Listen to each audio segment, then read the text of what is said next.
welcome back for another episode here on Tamed Antics. We're going to get started on continuing our wiring project. I'm also going to show you a couple things I got in the mail, that kind of stuff. So let's get after it. Starters, pretty excited about this.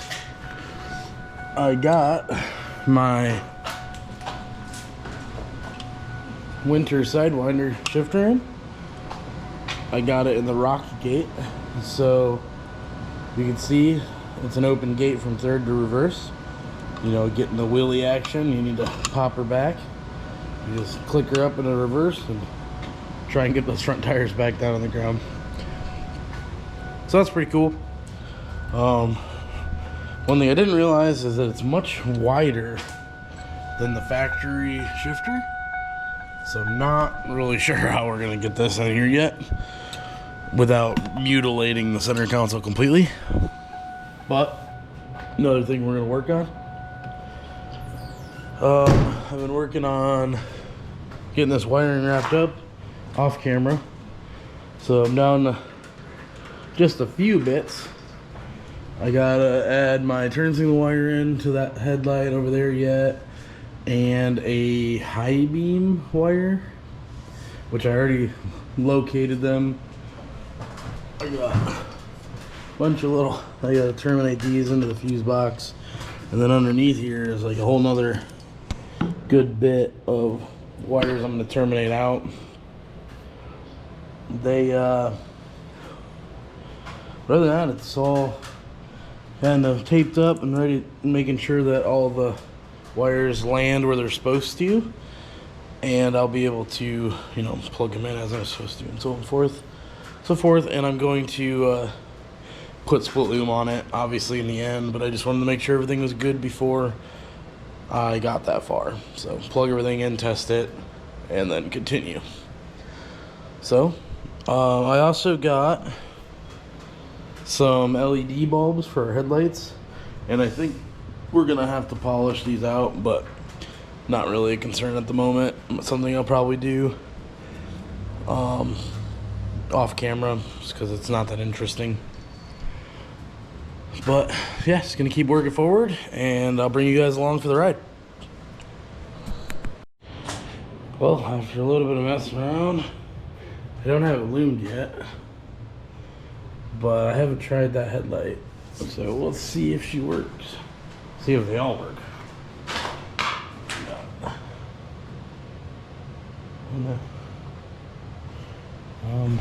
We don't have any power.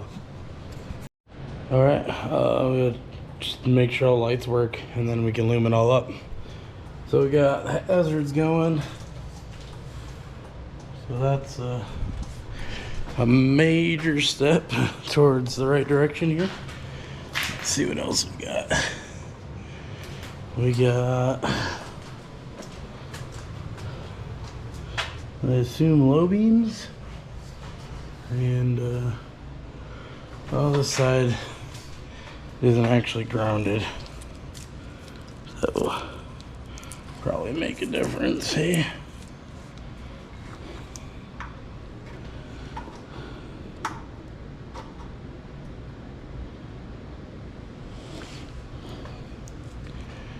Oh, I don't know.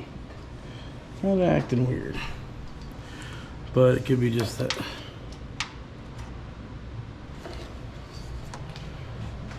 It's not grounded, or the batteries are low. Hopefully. And then high beams. It was just glowing, so.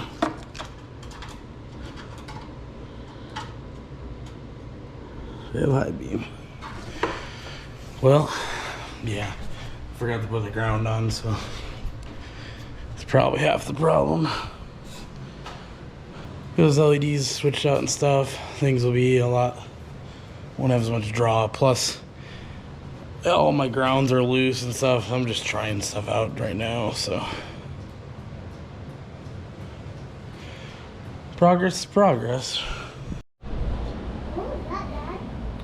Alright, so I popped out the stock bulbs, got some LEDs swapped into place. Now we're done with the headlights minus cleaning them up, but I'm not worried about that right now. Also, I did it off camera just because it's not that interesting, but I got all this loomed up. It looks much nicer now that it's all secured, or not secured, but cleaned up, wrapped up. Now we just got to work on securing everything. I'm gonna get rid of these studs, and I actually have legit distribution boxes I'm gonna put in place of them. Those are just kind of a temporary thing so I can try and get powered everything to make sure everything works still. So all right, so we got it all kind of tucked away. I do have to do some more of those push clips up in here, but I gotta find some more. But look at this. Got some LEDs, fog lights, everything's functional, everything's tucked away. High beams work. I think it's high beams. Actually, I don't think it's the high beams. I think the key has to be on for high beams. So, flip it on real quick.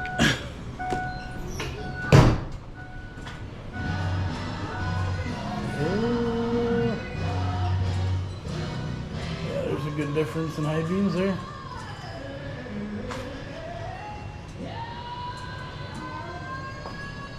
The fog lights are bright. So I need to replace a couple balls, but I'm also going to clean up the headlights like I said, so they're not so foggy. Both sides are done. That's all I have left, harness wise, to manage and take care of, other than securing it a little better. Is I got some wires I have to run inside. Pulled these back out of the harness. They used to go underneath, like behind the bumper. It's for the washer fluid sprayer. So I'm probably gonna try and do a universal jug somewhere so I can still use my front and rear washer fluid doodads. So, and then let's get to mount up our fan relay box back to where it was. It was over here somewhere, but not a big deal. Now we're gonna push forward or push backwards and start trying to get this Holly set harness wired in and such. So actually, I take that back. We're gonna work on getting this fuse panel mounted somewhere, so it's gonna have to sit about where it's at, either forward or backwards, because with the way the coil hoops are on the outside over there, it doesn't fit between there. And then I'm gonna swap out those studs for some junction boxes and run the junction box, because the power comes all the way from the back up to there, and I want it to be a solid point for my winch to tie into. The cables are still down here. We'll get those up and over, and then also the starter wire comes in on there, and the alternator comes over there, so I'm just using that as a junction point. So that's what I meant by distribution thing. It's more a bus bar is what they call it. That way we can get solid power to everything. Well, thinking about mounting it on the wall or the side over here instead of the bottom. And then the only problem with that, actually, now I'm gonna have to do it probably somewhere else, because of the alternator lead and stuff isn't as long, but we'll figure it out. So there's the bus bar all intact. Close that up. I got my winch line coming in. I got my main feed. This is the distro box feed, alternator, and starter. Well, I thought, since the lights turned out so good, which they look great really, that I would stuff some LED bulbs in while I'm at it. Pretty cool. Just Amazon specials, nothing crazy. Another thing I got done is I trimmed out that bit of harness that I made that had the factory harness in it for the transmission. So that's done. I was mocking up my intake tube. I ordered a new filter for it with a pre-filter. I was gonna drill a hole in it for the idle air control valve and the intake air temperature sensor. So, also playing around with the Holly harness a little bit. Got the coil drivers drug back through. Got the harness laid out a bit better and tested my grounding switch for my fan. So I'll be able to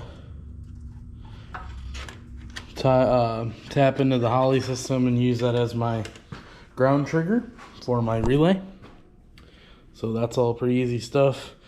I've been working on where I'm going to mount that membrane for the switch panel, and I think I found a spot.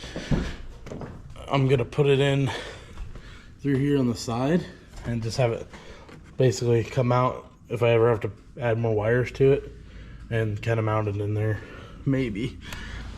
As of right now, anyway. Either that, or I might mount it upside down up in here, where I can still access the wires if I just flip the glove box down like that. So, we'll see. It's Thursday night, so we'll get a chance to start attacking everything again here this weekend. And, but tonight I thought I forgot to turn the heat on, so it's 30 degrees out here right now. So I'm gonna throw those bulbs in, and then I'm probably just gonna call it a night. So I'll give you a preview once they're done. Well, somehow one of the lights is more amber than the other, which might drive me insane. So we're gonna have to work on that. But for now they work, whatever, they're done. On to the next thing for now. So, working on my cool air intake tube. A couple things I have to add, because this is it's actually for an LS. And I need to put the idle air control valve hose in, because it runs a hose off the tube and the intake's past the throttle flap blade, you know. And then I also need to add a intake air temperature sensor, which is something the Aviator didn't have originally. A lot of the older Fords did, but for some, I'm guessing in the mass airflow sensor wiring, there was also a temp sensor. So, but with the Terminator, it goes back to the older style, because you can run this on like an older 4.6 too. So I'm gonna get some holes popped in for those two things, and then we're gonna modify an elbow wherever I put that. Oh, here it is. This is the coolant elbow, but we're gonna put chop it down a little bit so it fits in the tube nice, and then that'll run out to the intake, and we'll be done with that portion. And we'll work on, I think tomorrow the filter's supposed to show up. We'll get this mounted. We're gonna cut this mount off, and eventually I might build a shroud around it, but right now it's not really a concern. So on to that stuff. Well, almost looks factory. You know, intake air temperature sensor. I put it up that way there's no, if there is moisture in there by chance, it doesn't take the sensor out right away. And then your idle air control valve hose, easy. It's not 100% mounted yet, obviously. I gotta figure out how I'm gonna mount this so it stops from wobbling, but I gotta wait to mount that until my filter shows up, which should be tomorrow. So I'm just gonna keep moving forward on other things. We got our wiring problems to handle. So what's up, guys? Moved my Terminator up inside, up underneath the dash a little more, and moved my switch panel membrane here. And so this is pretty sick. As you can see, Here, let me extend you out. So I have an app on my phone for this. Kind of mimics the switch panel. It's kind of cool. You can change the layout for the phone panel anyway. A bunch of different options. And then you can put the labels in for what you want, which is also really cool.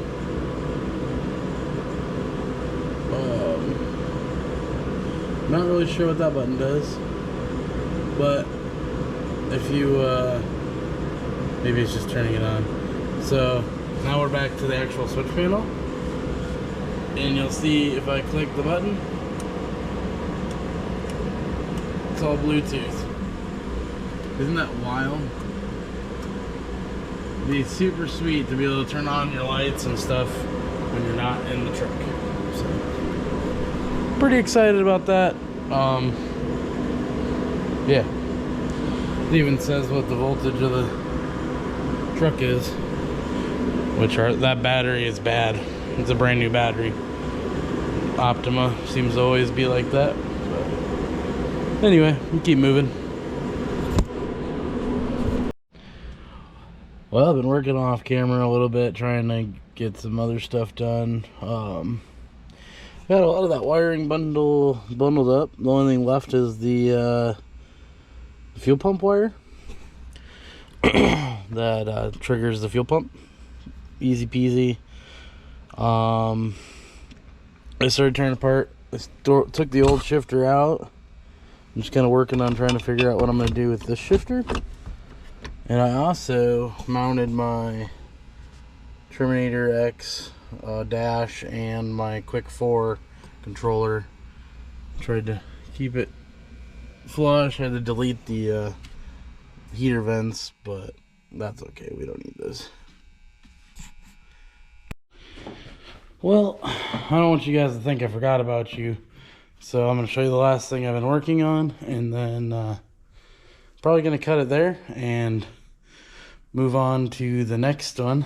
But thanks for watching, subscribing, commenting. Yeah, you guys are great. Thank you. So this box is it's for like a fuel cell sender unit to switch to like the factory gauge cluster. Just a little box, got it wired in, and I got my fuel pump wires in here too. Just gotta tuck it away in this channel, and we are done wiring in the Holly system. And then we just gotta wrap up the Quick 4. Just a couple things. I'm not wiring anything into the factory dash yet, just because it's not important. But I do need to get this wire plugged into the back of the Quick 4, and the whole trans harness has to come back up through this hole in the floor over here. And I also have been working on trying to figure out how I'm going to mount my Sidewinder winner's quick shift thing, or whatever it's called. So anyway, I'll catch you next time. Have a great one.